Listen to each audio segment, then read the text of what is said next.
शांति। ओम शांति शांति शांति।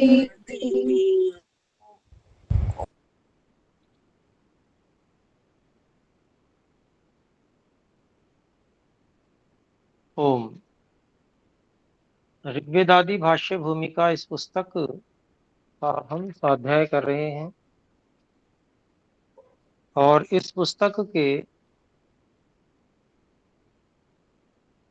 पृथिव्यादि लोक भ्रमण विषय को हम पढ़ चुके हैं और आज हम आकर्षानुकर्षण विषय आरंभ करने वाले हैं।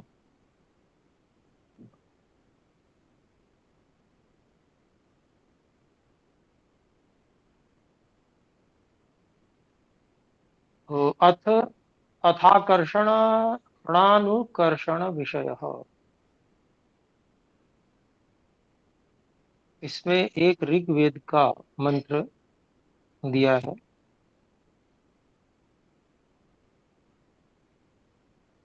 अच्छा, मुझे लगता है ये मंत्र हो चुका है।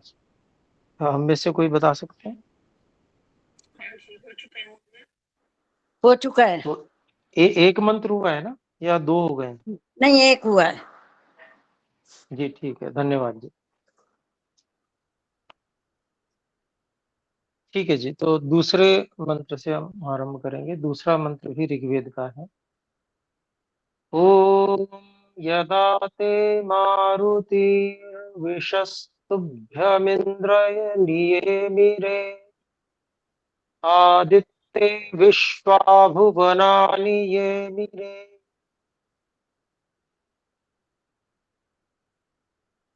आकर्षण अनुकर्षण विषय में दूसरा मंत्र,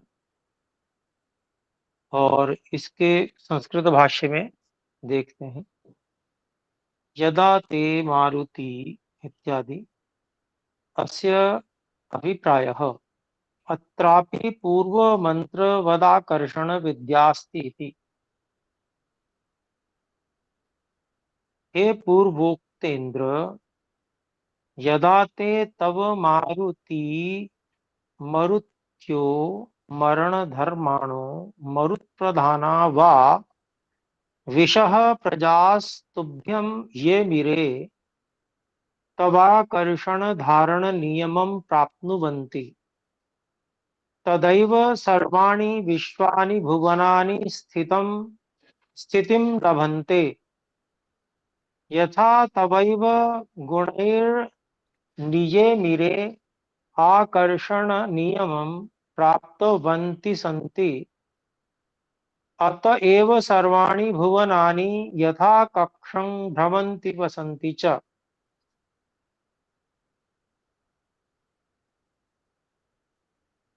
भाषार्थ,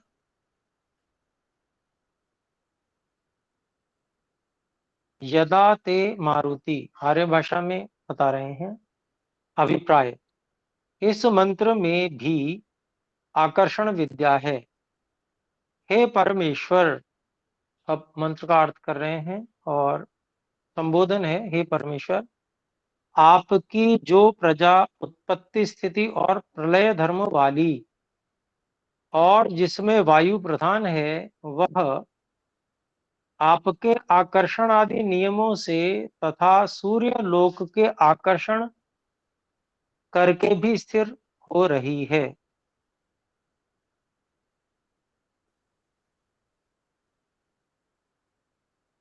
तो परमात्मा की जो प्रजा है वो बहुत है। उनमें से जो वायु प्रधान है,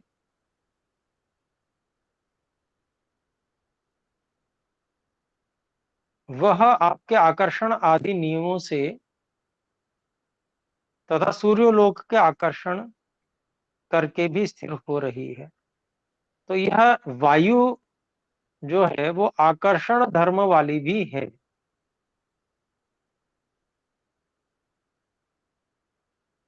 तो वायु का सामान्य, जो हम सामान्य वायु देखते हैं, तो वायु जब चलती है तो धक्का देके हिलाती है किसी चीज को।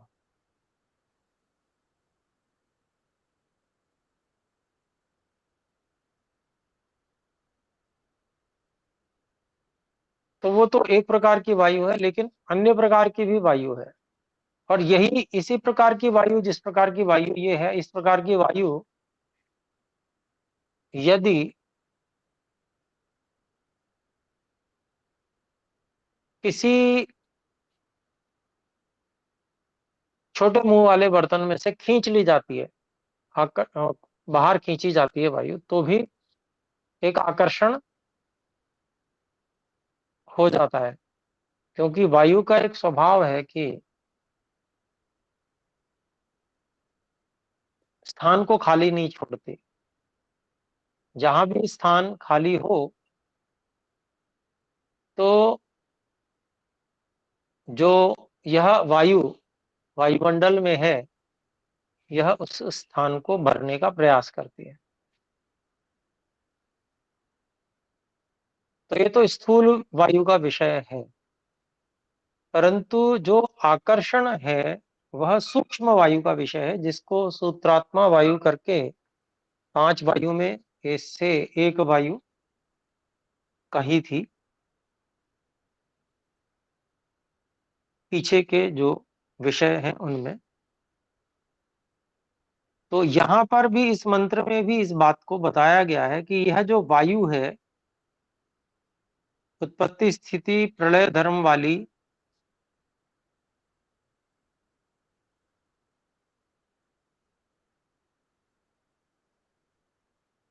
ये परमात्मा के आकर्षण आदि नियमों से बंधी है, स्थिर हो रही है। तो ईश्वर का जो आकर्षण का नियम है, उस आकर्षण के नियम को संसार में लागू करने वाली यह वायु है, जो अत्यंत सूक्ष्म वाली वायु है, उसकी बात है।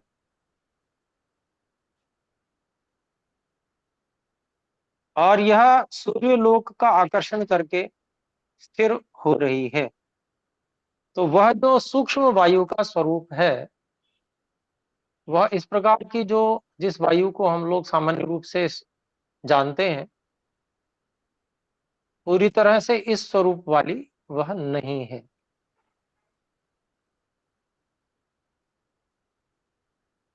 उसमें भिन्नता है उसके स्वरूप में, और सूक्ष्मता भी है। फिर आगे कहते हैं, जब इन प्रजाओं को आपके गुण नियम में रखते हैं। तो ये जो कुछ ईश्वर के अधीन है, उन सबको प्रजा कह दिया गया है यहाँ पे। तो जड़ जगत भी ईश्वर की प्रजा के अंतर्गत आ गया। चेतन जगत जिसे जड़ साधन प्रदान किए गए हैं, वह तो ईश्वर की प्रजा के अंतर्गत है ही। परंतु अन्य जो जड़ जगत जो ईश्वर के नियमों में बंधा हुआ है, और चेतनों को, चेतन जीवों को कर्मफल प्रदान करने के लिए व्यवस्था बांधे है। ये व्यवस्था बांधे हुए जो है, जो जो चीज है, चाहे वो धरती हो, चाहे वो वायु हो, सभी, अग्नि आदि पदार्थ, ये सभी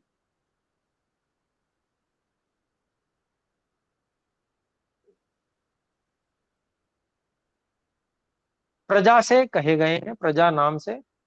और इन प्रजाओं में विशेषता क्या है कि ये सभी जो जड़ प्रजाएं हैं, ये भी परमात्मा के गुण नियम के अनुसार हैं।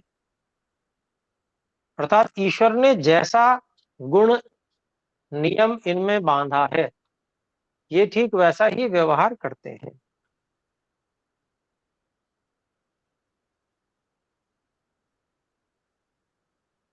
और इसमें उदाहरण के रूप में तभी कहा, तभी भुवन तथा सब लोग अपनी अपनी कक्षा में घूमते और स्थान में वस रहे हैं।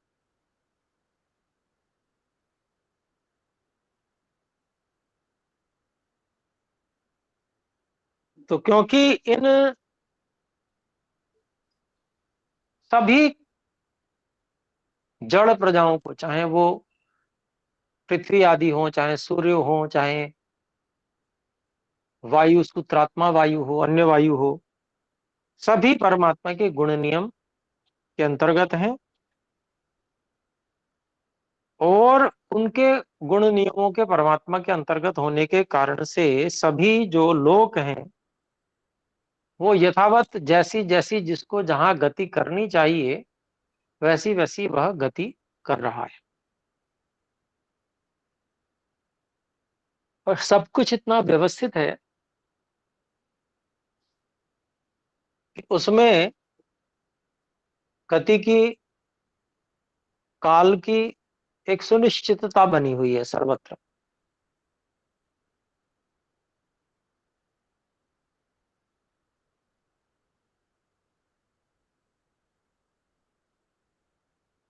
तो इसी कारण से जो व्यवस्था बनी हुई है उसी कारण से सभी लोग अपनी अपनी स्थिति में है। और जहां उनको घूमने की व्यवस्था बनाई है परमात्मा ने, वहां वहां वो घूम रहे हैं। जो प्रधान वायु प्रजा है उसमें परमात्मा ने उस प्रकार का गुण रखा है, इसलिए वह अपना कार्य कर रही है।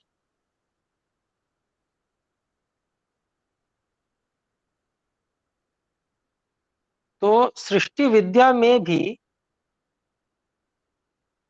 आजकल के वैज्ञानिक केवल जो परमात्मा ने गुण नियम जो पदार्थों में, वस्तुओं में रखे हैं, उन गुण परमात्मा के रखे हुए गुण नियमों की खोज करके वे कुछ ऐश्वर्य उत्पन्न कर रहे हैं। परंतु वे इस बात तक नहीं पहुंचे कि यह गुण नियम व्यवस्था करने वाला भी कोई है। वहां तक पहुंचाने के लिए वेद ज्ञान आवश्यक है।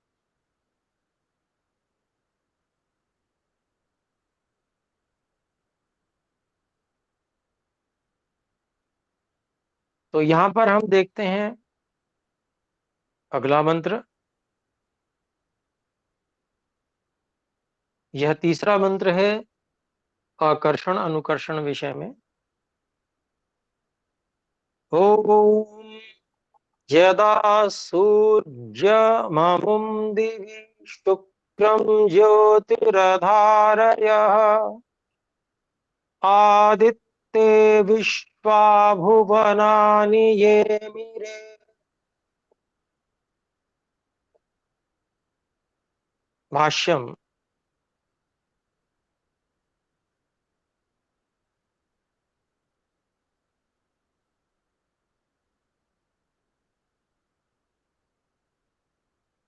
संस्कृत भाष्य है यदा सूर्य सूर्यम इत्यादि।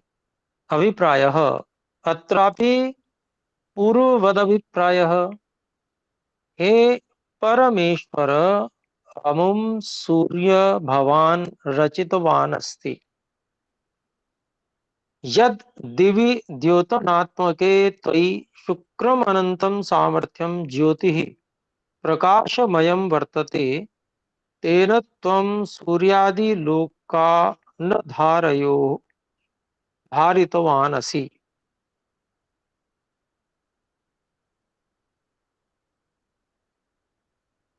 आदित्ये तदन्तरं विश्वा विश्वानि सर्वाणि भुवनानि सूर्यादि लोका अपि ये मिरे तदाकर्षण नियमेन एव स्थिराणि सन्ति। अर्थात यथा सूर्यस्य आकर्षणेन पृथिव्यादयो लोकास्तिष्ठन्ति, तथा परमेश्वरस्य आकर्षणेनैव सूर्यादयः सर्वे लोका नियमेन सह वर्तन्ते इति। तो इसका आर्य भाषा भाषार्थ इस प्रकार है।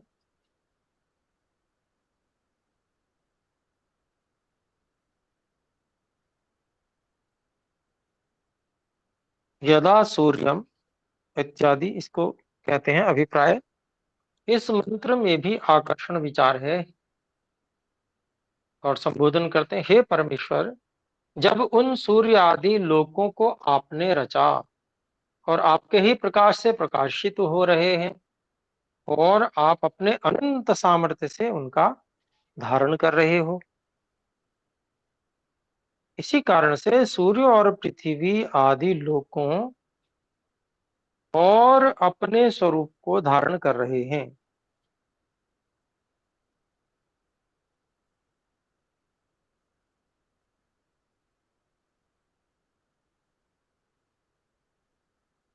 तो इस मंत्र में भी वही बात बताई गई है कि परमात्मा ने ही सूर्य आदि लोकों को रचा है और ये सूर्य आदि लोक जो हैं, हे ईश्वर, आपके प्रकाश से ही प्रकाशित हो रहे हैं।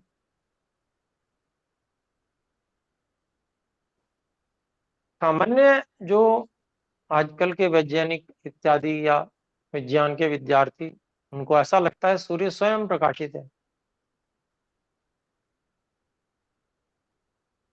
लेकिन सूर्य में सूर्यपन, अग्नि में अग्निपन देने वाले ये परमात्मा है, ईश्वर है। उन गुणों का धारण परमात्मा ने कराया है उन उन वस्तुओं में। अपने आप ही वो इस प्रकार की नहीं बन गई हैं। इसमें जैसे उदाहरण भी दिया जाता है कि जो लोग नास्तिक हैं और ईश्वर का कर्तृत्व इसमें नहीं मानते, तो वो तो ऐसी ही बात करते हैं जैसे जो हम सबके हाथ में पुस्तक है, यह अचानक ही हमारे हाथ में आ गई हो, इसको बनाने वाला कोई ना हो। जब यह पुस्तक जैसी वस्तु अपने आप नहीं बन सकती है, तो जो संसार है, सृष्टि है, उसमें तो कितना बड़ा विज्ञान छिपा हुआ है, कितनी व्यवस्था लगी है उसमें, कितने रहस्य हैं उसमें।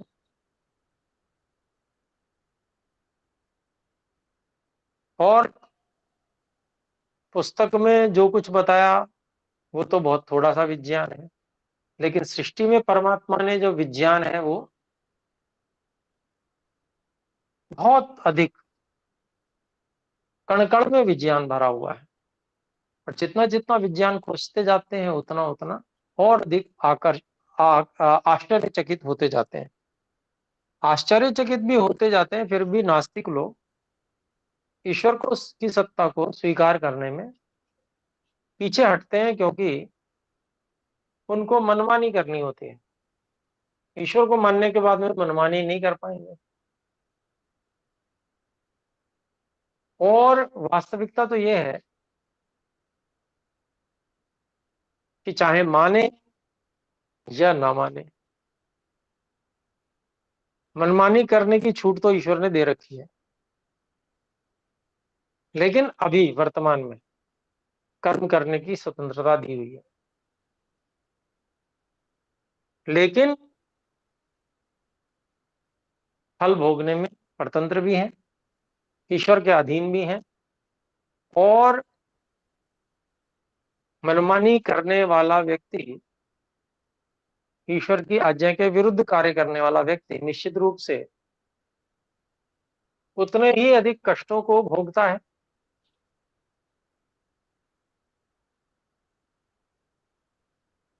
तो यहाँ जो बात कही गई है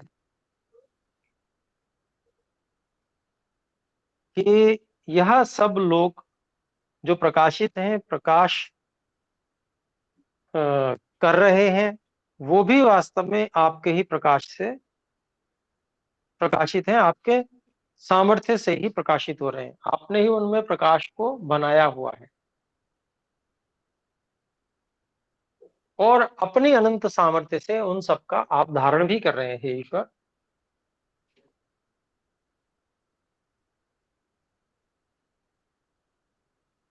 तो इनका धारण कैसे होता है?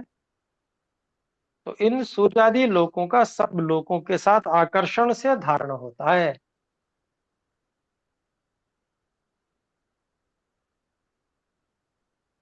सब लोक लोकांतर में आपस में आकर्षण है, उसके कारण से धारण है।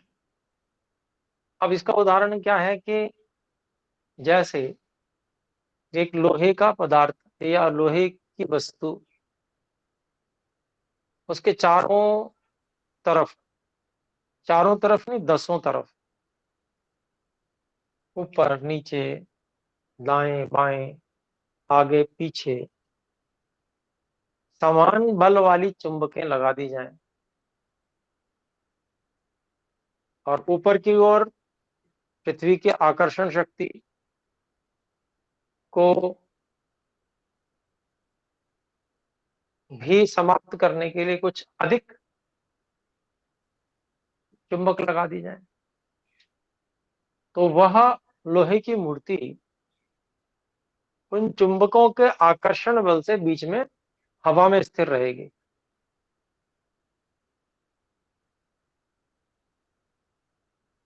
लोहे की वस्तु या मूर्ति कुछ भी कह ले, तो जैसे सब ओर से, सभी दिशाओं से आकर्षण बल लगने के कारण से वह लोहे की वस्तु बीच में स्थिर दिखाई देती है, वो उदाहरण है कि किस प्रकार से आकर्षण बल से सभी वस्तुएं हो सकती हैं कहीं भी धारण। तो धारणा होने की प्रक्रिया तकनीकी यही है कि आकर्षण बल से ही वो धारण होगी, और एक सुनिश्चित आकर्षण बल सब ओर से उस पर लग रहा होगा। तो इस संसार में अगर हम अपनी पृथ्वी का उदाहरण लें, जहां पर हम खड़े हैं, तो इस पृथ्वी के सब और बहुत सारे लोक लोकांतर हैं। सूर्य का उदाहरण लें तो सूर्य के सब और भी बहुत सारे लोक हैं, और सब में एक विशेष भार है और विशेष आकर्षण शक्ति है, जो कि परमात्मा ने उस शक्ति को धारण किया हुआ है, उस शक्ति को वहां डाला हुआ है, और उस शक्ति से सभी लोग एक दूसरे से खींचे हुए अपने स्थान पर लगे जुड़े हैं। जहां जहां जिस जिसकी ईश्वर ने व्यवस्था बनाई, उसी में वह सब घूम रहे हैं।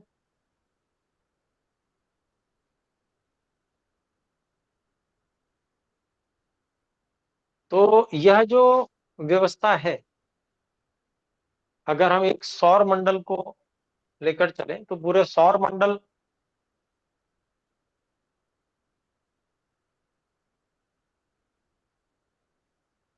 अपने सूर्य वाला सौर मंडल,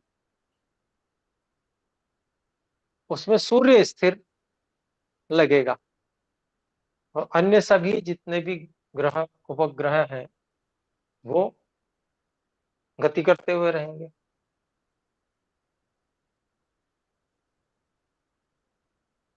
और सूर्य उसमें आकर्षण का मुख्य बिंदु है, लेकिन वह सूर्य भी कहीं ना कहीं गति कर रहा है।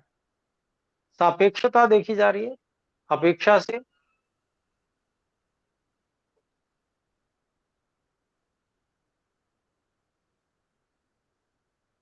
अपने सौरमंडल के ग्रहों की अपेक्षा से सूर्य स्थिर है, लेकिन अन्य जो तारे हैं और जो आकाशगंगा का केंद्र है, उसकी अपेक्षा से सूर्य गति कर रहा है।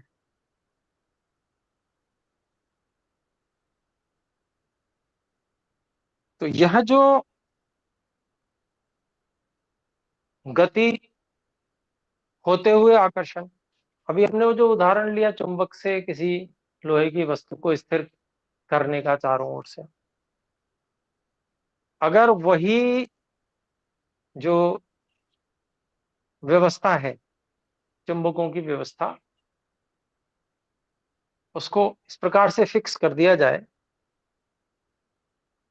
कि वो आगे भी बढ़े, फिक्स व्यवस्था, तो उसी के आकर्षण में बंधी हुई वह लोहे की वस्तु भी आगे बढ़ेगी। ये बात अपने को समझ में आती है, क्योंकि वो सब ओर से चुंबकों के आकर्षण से टिकी है।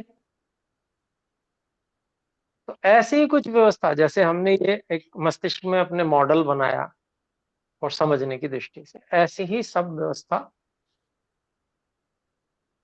ईश्वर ने सृष्टि में की हुई है, और सबकी गति कराने वाले और धारण करने वाले परमात्मा है।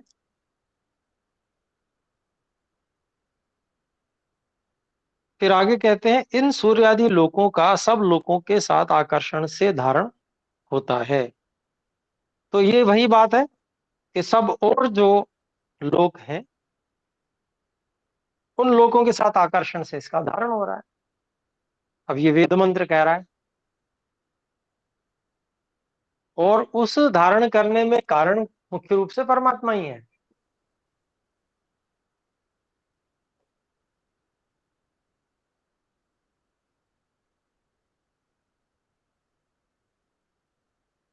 अब फिर इसके बाद में कहते हैं, इससे यह सिद्ध हुआ कि परमेश्वर सब लोगों का आकर्षण और धारण कर रहा है। तो परमेश्वर कर रहा है, अनेक बार ऐसी मन में शंका जिज्ञासा उठ सकती है कि परमेश्वर धारण कर रहा है, या तो यही कह लो, और या तो ऐसा कह लो कि ये लोग आपस में एक दूसरे को धारण कर रहे हैं, एक दूसरे के आकर्षण बंधे हुए हैं। जब ये एक दूसरे के आकर्षण से बंधे हुए हैं, तो ऐसा क्यों कह रहे हो कि ईश्वर ने सब कुछ धारण किया है? ऐसी शंका उठ सकती है, उठती भी है प्राय करके जब विचार करता है व्यक्ति।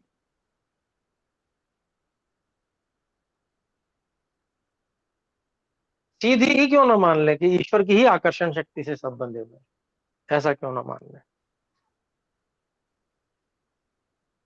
अन्यों के आकर्षण की बात हम न करें या उनको न माने, पर ऐसा है नहीं। विज्ञान क्या कहता है? विज्ञान तो यही कहता है कि सब एक दूसरे के आकर्षण से टिके हैं। सूर्य के आकर्षण के कारण से पृथ्वी उसके और चारों ओर चक्कर लगा रही है, और उसके लिए विज्ञान के विद्यार्थियों को प्रयोग कराया जाता है। एक छोटे से बाल्टी जैसे बर्तन में पानी भर के उसको घुमाते हैं। तो वैसे तो उल्टा करेंगे तो पानी गिर जाएगा, लेकिन जब घुमाते हैं तो पानी गिरता नहीं है, उल्टा होने के बाद भी।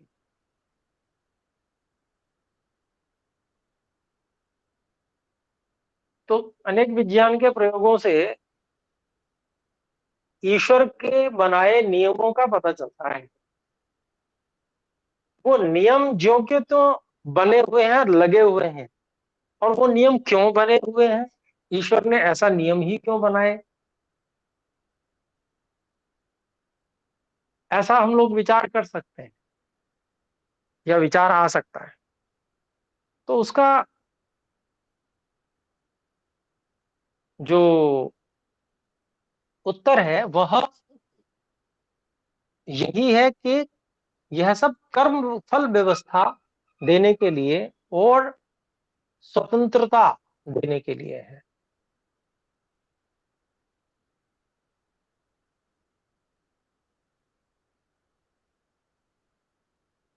ईश्वर ईश्वर की सीधे आकर्षण को या ईश्वर की सीधी शक्ति को चुनौती देना किसी के वश में नहीं है। वहां स्वतंत्रता का, ईश्वर की स्वतंत्रता का हनन हो जाएगा। कि ईश्वर तो चाहते हैं कि उसको वैसे रखना, और हम चाहते हैं कि नहीं, हमको इसको ऐसे रखेंगे। तो दोनों में से एक की स्वतंत्रता का ही पालन हो पाएगा। एक की स्वतंत्रता चालू रहेगी, दूसरे की स्वतंत्रता का हनन हो जाएगा।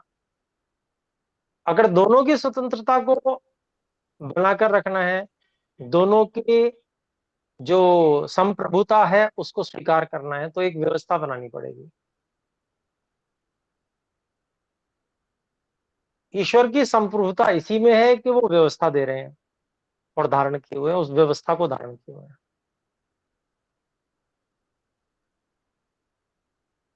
और हम लोगों की आत्मा की जो स्वतंत्रता और संप्रभुता इस बात में है कि हम ईश्वर की व्यवस्था में स्वतंत्र हैं। कितने भी स्वतंत्र हो सकते हैं, कितने ही हम खोज कर लें, सूक्ष्म से सूक्ष्म खोज कर लें, पूरे ब्रह्मांड तक जाने की हम योजना और विधियां पता कर लें, विज्ञान का कितना ही पता कर लें, सब जगह स्वतंत्रता है, कहीं रोक टोक नहीं है। सामान्य रूप से जब विज्ञान नहीं होता तो क्या स्थिति होती है? सामान्य रूप से जब विज्ञान नहीं होता तो स्थिति यह होती है व्यक्ति की, कि जैसे गूलर का फल होता है और उसके अंदर एक कीड़ा होता है, बहुत सारे भुनगे होते हैं, भुनगे। और आपने कभी गूलर का फल खाया हो तो बताया जाता है कि जब गूलर के फल को तोड़ा जाता है तो फूंक मार के उसके भुनगों को उड़ा देते हैं, फिर उसके बाद में उसके फल को खाते हैं लोग।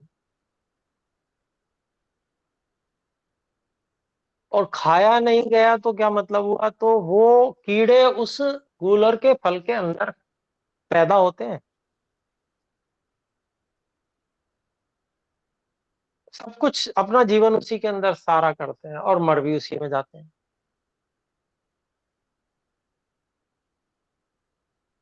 जिसने ईश्वर के विज्ञान को जान लिया और स्वतंत्रता और अधिक अपनी बढ़ा ली समाधि के द्वारा, ईश्वर की सहायता प्राप्त करके, वो और अधिक स्वतंत्र होगा।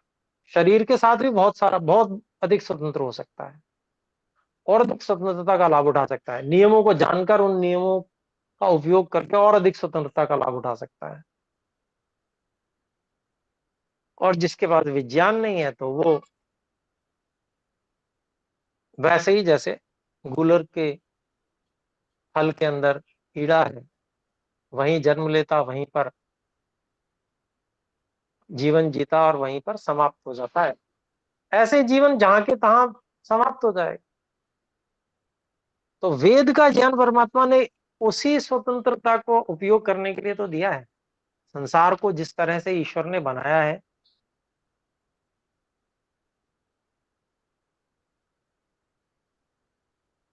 उसका पूरा विज्ञान वेद में दिया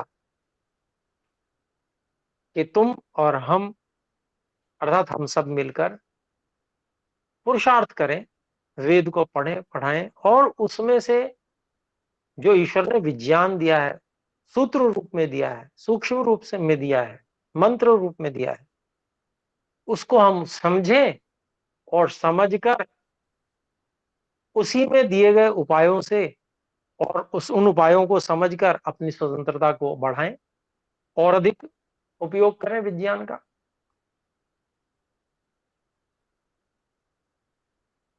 तो सारी बात यहाँ पर, जो एक प्रश्न मैंने बीच में ऐसा उठा दिया था कि प्राय करके मैं जब बिल्कुल आरंभ में आध्यात्मिक मार्ग में था तो मुझे भी ये समझ में नहीं आता था, पर चिंतन करते करते करते करते ये बात स्पष्ट हुई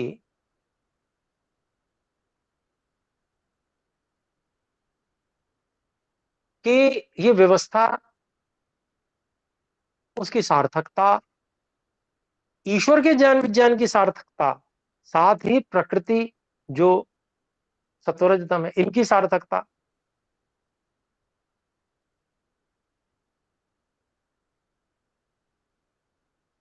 वो इस सृष्टि के निर्माण में और इसमें विज्ञान भरने में ही है। और उसके पे इसलिए भी क्यों प्रश्न नहीं उठाया जा सकता, क्योंकि ये स्वभाव है। ईश्वर का स्वभाव है कि वो परोपकार करते हैं। अनंत सामर्थ्य है, वो अनंत सामर्थ्य परमात्मा की जो सिद्ध भी है, वो हमारे लिए सिद्ध है, हम पर उपकार करने के लिए सिद्ध है। और क्योंकि हम अल्पज्ञ हैं, अल्प शक्ति वाले हैं, आनंद की खोज में रहते हैं, सुख की खोज में रहते हैं, और ईश्वर का स्वभाव न्यायकारी है, तो ईश्वर न्यायपूर्ण ढंग से हमें वो सब कुछ उपलब्ध कराते हैं। परोपकार करना भी स्वभाव है और न्याय करना भी स्वभाव है। तो इसलिए ये जो भी व्यवस्था ईश्वर ने बनाई है, जो भी धारण कर रहे हैं, ये सब कुछ सार्थक है। तो इससे यह सिद्ध हुआ कि परमेश्वर सब लोगों का आकर्षण और धारण कर रहा है। तो आकर्षण और धारण करने में और विज्ञान को इसके अंदर समाहित करने में ईश्वर का स्वभाव मुख्य कारण है। और हम बहुत सारे कारण ढूंढ सकते हैं जो हमसे जुड़ते हुए हैं, परंतु सबसे प्रमुख कारण क्या है? ईश्वर का स्वभाव, ईश्वर का अस्तित्व और ईश्वर का वैसा स्वभाव, यही इसमें मुख्य कारण है। तो यह जो आकर्षण का विचार है, यह इस मंत्र से भी सिद्ध हुआ कि सृष्टि विद्या जो विषय, आकर्षण अनुकर्षण विषय, सृष्टि विद्या विषय, आकर्षण अनुकर्षण विषय वेद मंत्रों में बहुत अच्छी प्रकार से बताया और समझाया गया है। तो आज हम तीसरे मंत्र तक ही रखते हैं। आइए मिलकर एक बार ओम का उच्चारण करें। ओ